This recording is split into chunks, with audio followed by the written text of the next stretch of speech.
Oh, there you go. Hey, good morning. Happy November 3rd. Um, Officially fall. Everybody got to send their clocks back an extra hour, so folks got an extra hour of sleeping. Hopefully, everybody used that well. And I just I don't like it because now it gets darker sooner in the afternoon. I know there was a bill in Congress, believe it or not, but it did not get called to eliminate daylight savings time. We have had those discussions in the fall in the General Assembly about the fall, and it takes quite a bit of legislative. The states have to request it of the federal government. The federal government actually has to vote on it. So there is, again, there was a bill. It did not get considered on the Congress, and it was in the Senate. As far as I am aware, the U.S. House has not yet met. So certainly there's a lot going on the federal government level. Today is, as I said, November 3rd. I want to first thank everybody for the birthday wishes. I had a birthday yesterday, another year around the sun. So certainly that is something that I'm always excited about.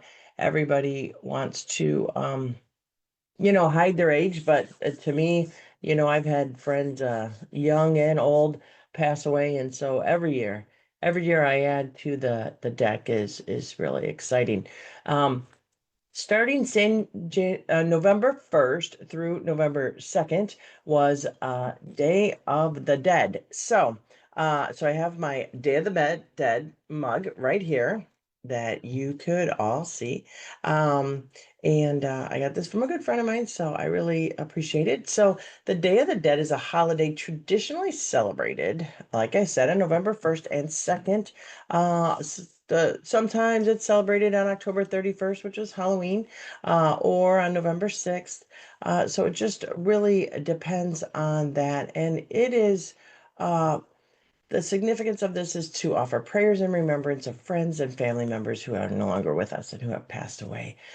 So certainly, there are various different ways that people do that, with altars or foods or drinks or symbols. So, but certainly remembering those loved ones, those friends that are no longer with us, for Day of the Dead. So, and again, that's traditionally between Saturday, November 1st and Sunday, November 2nd. So, certainly wanted to bring that into light. And then, of course, a lot of folks are talking about Game 7 of the 2025 World Series.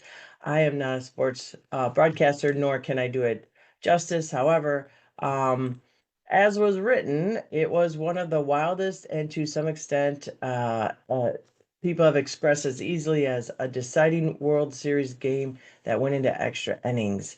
That has only happened twice before in baseball history, if you were thinking about it. And a lot of folks are talking that it was the best Game 7 ever. Game 7 in extra innings, and there were some wild plays. So just for your history, um, the series ended on just the third series ending double play in history, the first since 1947. So certainly it is incredible. Um, so as I said, I'm not a sports broadcaster, but it was a great watch. So certainly, I think everybody had a great time. And as I said, it's going to be going down to the wildest game in baseball history, given the context of the World Series Game 7, because no other game has ever seen more than seven such plays. So there were nine different plays where the title winning odds moved by at least 15%. So certainly there's a lot of uniqueness in that game. So congratulations to the um, the Dodgers, and certainly it was a very exciting game. And then another exciting game was the Bears, and the Bears certainly had again quite a bit of drama and excitement on the Bears, but they won again, so congratulations to that. The month of November. Just some fun facts about the month of November. Native American Heritage Month. In November, we honor the cultures and contributions of Native Americans, indigenous people living in the area of the 84th District, including the Potawatomi, the Casca, and the Kickapoo, among others. We did pass a law to give land, ancient tribal land, back to the Potawatomi. And so, certainly, we do work with the Native American tribes that are in Illinois to try to rectify some of the things that were taken from them that were not right in the past. So, working with Maurice West was the sponsor of that bill. And certainly, we gifted back some DNR land to the Potawatomi tribe. Now, November is Military Family Month. It is also on November 10th, the Marine Corps birthday, and on November 11th, Veterans Day. So it is officially Military Family Month to honor all that goes on in the military family. So a lot of folks do focus on the veteran and the service member, which is very important, but also families are important too.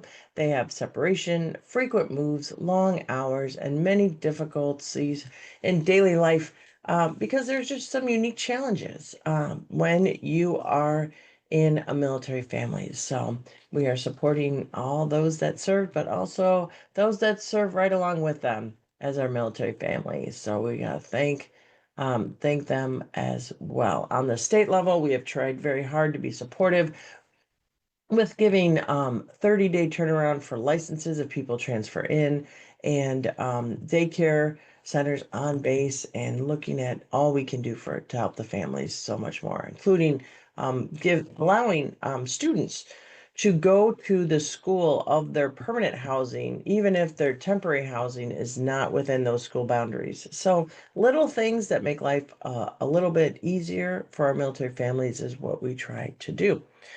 Good morning, Roger. I see him on the Zoom, Facebook. Good morning to all. Also this month, adopt a senior pet. So I have a senior pet. She's 13 and certainly lovable. The shelters are overflowing with animals looking for their forever families. And more than likely, senior dogs and cats are frequently overlooked. But, some of them have lived in one home. And then, unfortunately, if a senior citizen had to move into a smaller unit or some other circumstances, they have to give up their dogs. So they are really in need of adoption. So look at available pets for adoption at your local animal control. And then National Sandwich Day. So today is National Sandwich Day. Celebrate America's favorite lunch item, classic PB&Js, which I had every day for lunch. My son had peanut butter, Nutella peanut butter. I guess it's like a hazel spread, Nutella and jelly every single day. Or if you like gourmet grilled cheeses or any kind of sandwich, today is Sandwich Day. And then on Saturday, November 8th, is National STEM Day. So STEM education, certainly science, technology, engineering, and math. I always like to include the A in there for STEAM, which would be the arts. So we continue to look at making sure that we can get solid career opportunities for those in our kids. So this is early childhood options, our local school, affordable college, career training. Now, college isn't always the only option. You can go, like my son, into the military, or you can go into the trades. So there are many career options out there. Now, those of you excuse me, those of you that have pumpkins laying around, there's an annual pumpkin smash to divert pumpkins from going into landfills. And residents can drop off their jack-o'-lanterns to be composted. So there are 7 locally hosted pumpkin smash events happening around King County on Saturday, November 8th from 9 a.m. to noon. In our area is the Aldi Corporate Campus in Aurora, 1245 Corporate Boulevard, or Prairie Point Community Park in Oswego, 4120 Plainfield Road. So certainly don't throw those pumpkins in the trash. Please compost them as well. Toys for Tots drive. We are now collecting Toys for Tots. Every child deserves a toy for Christmas. You can drop off at our office, 1677 Montgomery Road, Monday through Thursday, 8 a.m. to 4 p.m. Limited hours on Friday. Toys for all age groups. However, there's the greater need of items suitable for boys and girls ages 18 months and younger, 18 months and younger, so babies, and then boys and girls ages 10 to 14. We cannot accept any stuffed animals or plush toys. All toys must be new and unwrapped. So please drop those off at the office. In years past, we've had up to almost 3 boxes of toys. Certainly, that was quite the generosity from the district. So, last week veto session. The last week in veto session, working very hard on several pieces of legislation. Senate Bill 1937 is the pension bill. So we really looked at and was able to get out of committee the pension reform bill to fix tier 2. I realized that individuals certainly might not understand, but the pension is a Social Security um, replacement plan. So they don't get Social Security. So when you're comparing individuals that get a 401k typically gets a company match, and then they get Social Security on top of that. Our pensioners and those working for the state and some county and some police and fire, they do not get Social Security, nor do they get any kind of 401k. So certainly their Social Security plan needs to be equal to or more generous than Social Security.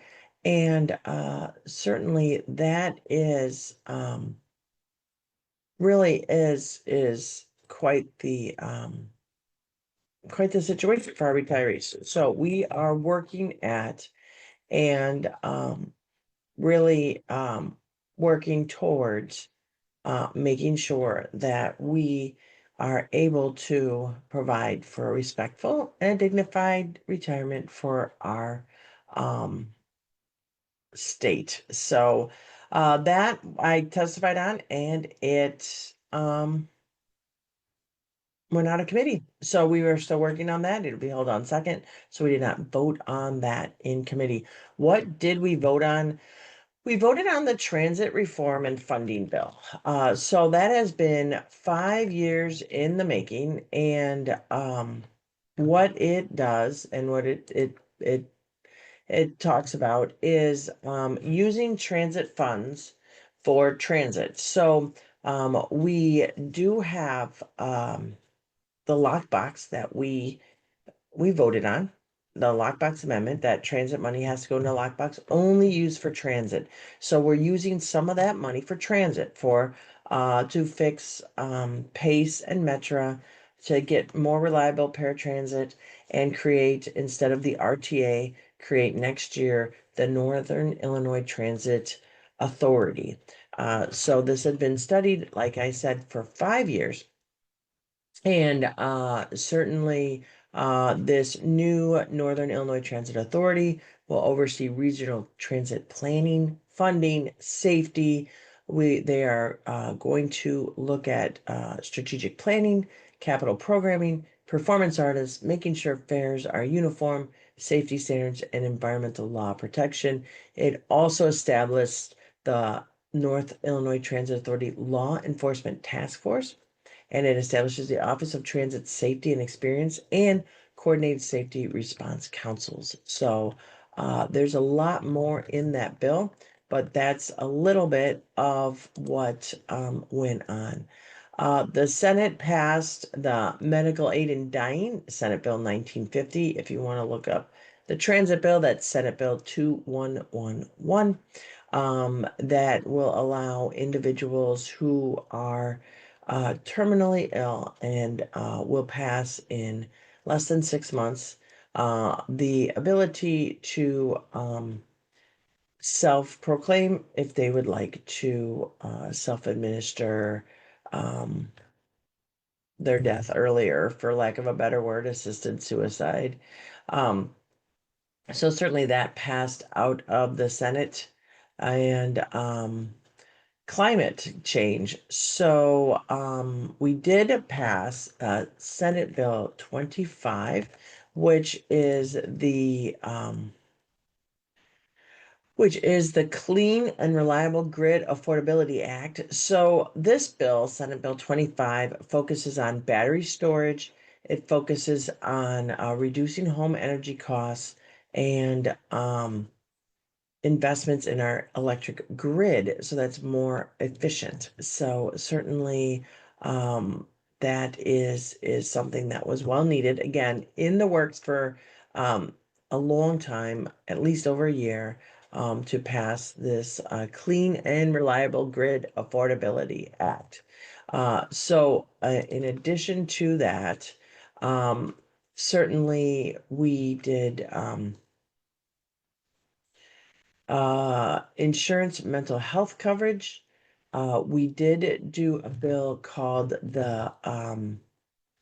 it is called the Illinois Bivens Act. So that's House Bill 1312, allows individuals to sue anyone who, while conducting civil immigration enforcement, knowingly violates the Illinois Constitution, amends the Whistleblower Act, establishes Court Access, Safety, and Participation Act, which protects individuals from civil arrest when attending or traveling to court proceedings, and creates safe zones around schools, hospitals, and courthouse, and permits residents to sue immigration agents for unlawful detention and arrest, as we are seeing um, in mass amounts, individuals who actually are U.S. citizens being unlawfully detained or arrested, and then 4 or 5 hours later being detained.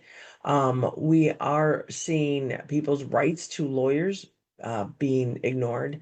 And so this law was needed, unfortunately, to pass with regards to making sure that individuals are protected. That's the bottom line. Decoupling and film tax credit and star bonds, Senate Bill 1911.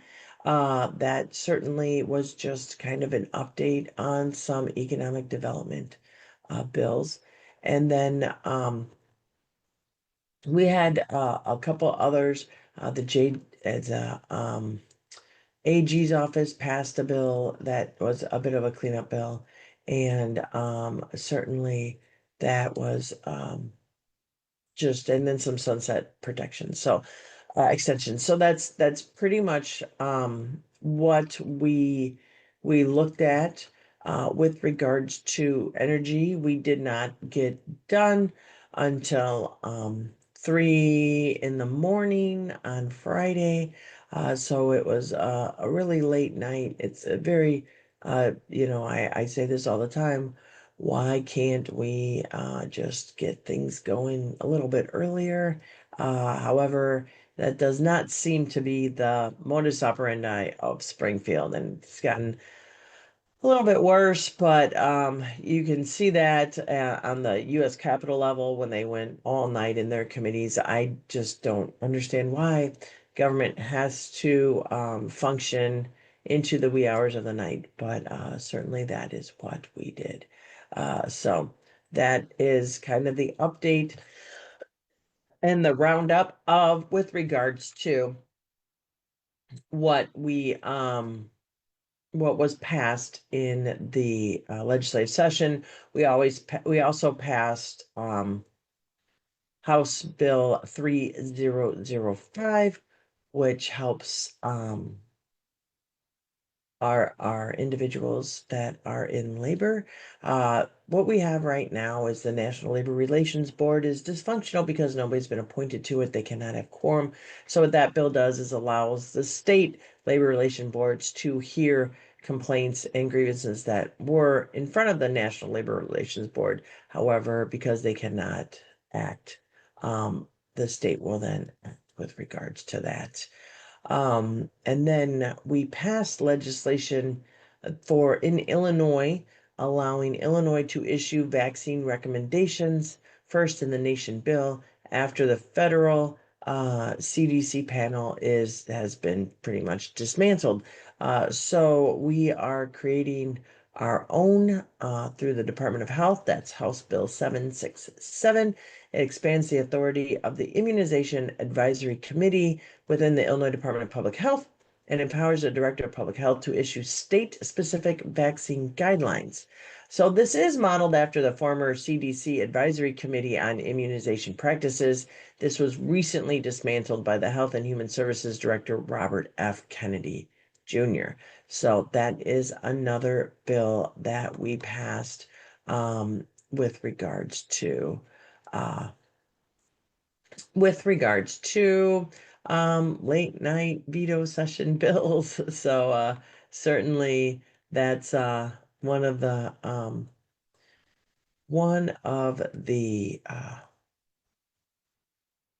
just the nuances of Springfield, I guess you could say, is not they're doing a lot of things last minute. So, a couple resolutions that I passed SJR 36, scarring alopecia awareness, recognizes that scarring alopecia, a condition that causes permanent hair loss when hair follicles are replaced with scar tissue. The resolution raises awareness and supports education, early diagnosis, and research to improve treatment options. And then I was a co-sponsor on House Resolution 161, equal employment opportunity, investments in infrastructure projects that create family-sustaining jobs, and calls for employers to uphold workers' rights, reject discrimination, and maintain safe and inclusive workplaces throughout the state. So that is the legislative update. A couple other announcements. Illinois State Treasurer Michael Frerichs announced $50 million in a loan program to help federal workers during the shutdown. So we have an estimated 153,000 federal workers in Illinois who have been either working without pay or furloughed. So State Treasurer Michael Frerichs is committing $50 million to fund zero interest and low interest loans to unpaid federal workers during the government shutdown. The loans will be issued through participating banks and credit unions across Illinois with money made through the Treasurer's linked deposit program. So certainly the shutdown started October 1st. There is uncertain how long it's going to be. However, Treasurer Frerichs is truly there providing much needed relief for workers. So how does that work? If you want to know, the Illinois Treasurer deposits money in financial institutions for a specific purpose of helping unpaid federal workers.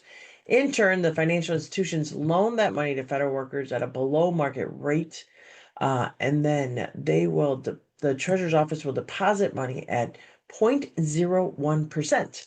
If the financial institution agrees to loan out the money to federal workers at 0%, other rates may be available. Specific rates and terms of eligibility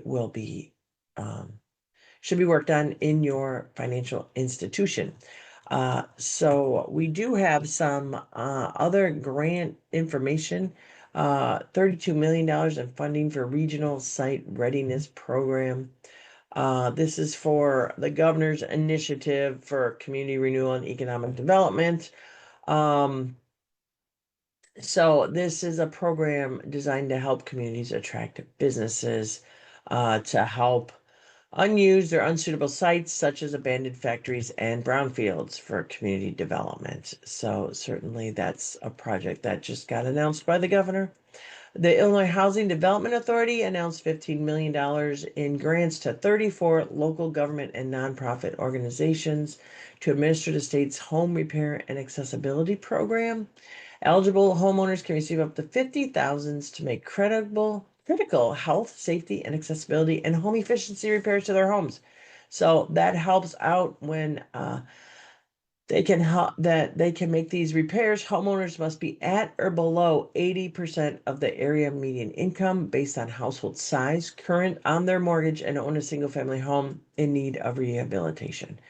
Mechanical, electrical, structural, plumbing deficiencies that pose health and safety risks, accessibility modifications for residents with disabilities or mobility challenges, and roof-only option is available for homes without any additional major issues. So, certainly that's something that you can look at. Again, the Illinois State Fire Marshal, as we fall back and change our clocks, make sure that you have working smoke alarms to reduce the risk of dying by a home fire and carbon monoxide. So certainly check those batteries and make sure that they are working properly. Also, make sure that if there is, unfortunately, might happen to be a home fire, make sure you have an escape plan. Make sure that you walk through every room, look for two ways to get out of every room. Make sure escape routes are clear of items, debris, doors, and windows open easily. Windows with security bars or grills should have an emergency release device. Make sure you have an outside meeting place. If you have small children, older adults, or family members with mobility limitations, make sure that someone is assigned to assist them in the event of an emergency. If the smoke alarm sounds, go outside quickly. And then once you're outside, stay out. Do not go back into the house. As temperatures begin to drop, many Illinois residents will start turning on their furnaces to keep warm. Make sure that you have your furnace inspected and cleaned every year by a licensed HVAC professional. Do not use stoves or camp stoves, grills, portable generators, those things to heat your home. That is not safe. And certainly never leave a car or truck running in the garage, even with the garage door open. If operating an engine in the garage, keep the door open to allow for fresh air to circulate. So certainly that is something that is really important with regards to that. And then SNAP benefits. There is a lot going on with SNAP benefits. Now, there was several court cases that says that the government needs to use the emergency funds that were set aside to continue the SNAP program, Supplemental Nutrition Assistance Program. But many families are feeling the effects November 1st due to the shutdown. The federal government is stating that they do not have the authority to provide funding for the Supplemental Nutrition Assistance Program. However, Congress has put substantial funding in a contingency plan so that that does not happen. Several federal judges has ruled that the federal government needs to fund this program. However, it is questionable whether the federal government will. So due to the shutdown, nationwide, SNAP provides funding for 42 million Americans, which includes 1.9 million Illinois residents, and this has been paused. So benefits issued before November can still be used. For the most up-to-date information on SNAP and local food resources, you should visit the SNAP Federal Impact Center. Currently, the federal shutdown is not impacting CCAP, WIC, Medicaid, early intervention, and TANF, temporary assistance to needy families, through November 2025. For current IDHS, which is the Illinois Department of Human Services customers, you can look on their website as well. We are monitoring the situation. You can visit a new website that is wegotyoillinois.org, WEGOTYOU, Illinois.org, and click on Find Food Today. Our food pantries in the area are the Aurora Area Interfaith Food Pantry, the Marie Wilkinson Food Pantry, and the Kendall County Community Food Pantry. There are micro food pantries that are, and those are just one or two items you might need to get by when other food pantries aren't open.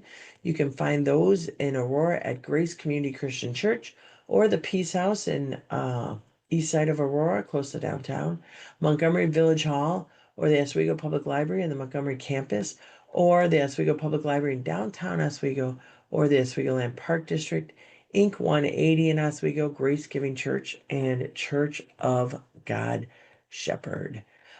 So those are certainly something that is important that we can go more important information as well. It is sweater weather. It is fall. The temperature is changing. Please check on loved ones if to make sure that their furnace is working.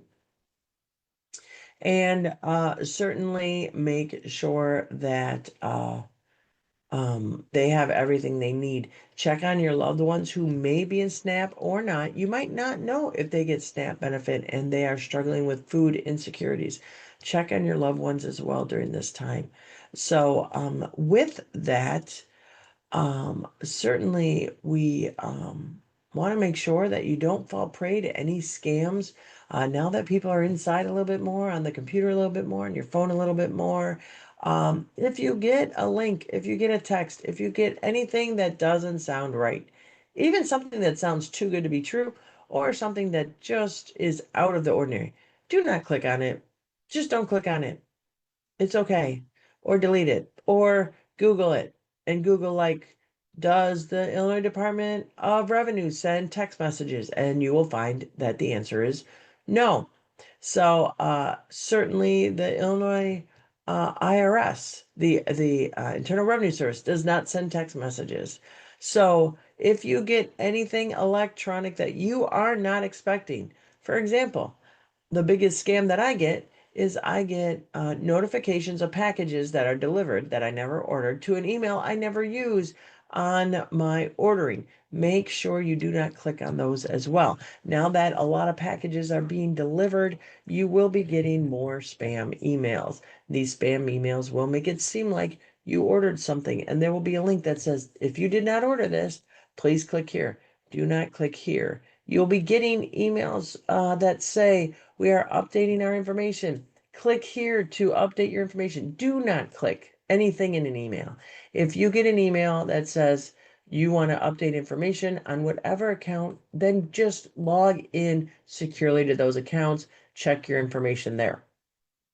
Also, if there is anything that says your computer has been hacked or spammed or things that flash on your computer and says do not shut down your computer, well, maybe you should shut down your computer. Or maybe you need to make sure that you do not click on anything. Sometimes you can click on something and somebody will call you. That's a scam. I've known people that got scammed by thousands of dollars because they believed their computer was hacked. They clicked on the link. The individual called them, said they were unhacked their computer, and it did not happen, and they were out thousands of dollars. So please do not click on anything. Do not click on anything in a link on a text message that you have. Things are going to be a little crazy.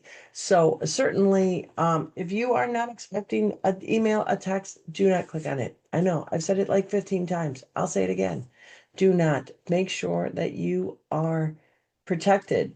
If you get a text that looks like, or an email that looks like you're from a loved one, do not respond to it, especially if that loved one says, hey, I'm in jeopardy, help me out. Call your loved one. Chances are it's a scam, it's a hack. So, with that, please be careful. And then today are the services for the family of Darren Bailey, former state senator, former state rep. I served with him. The services started at 9 a.m. So certainly keep his family in your thoughts and in your prayers. It's just devastating that he lost his son, his daughter-in-law, and his two grandkids. One grandchild survived in a tragic accident. So uh, keep them in your thoughts and prayer. And so with that, I hope everybody had a fabulous Halloween. I just want to say good morning to Audie. Hope she's feeling good. Good morning to Brooke. Good morning to Roger. Thank you all for joining us. Have a happy November, and certainly we'll be back to touch base with you next week. So have a great rest of the day, and certainly be well, be safe, check on your loved ones, and enjoy the fall weather. Take care, everybody.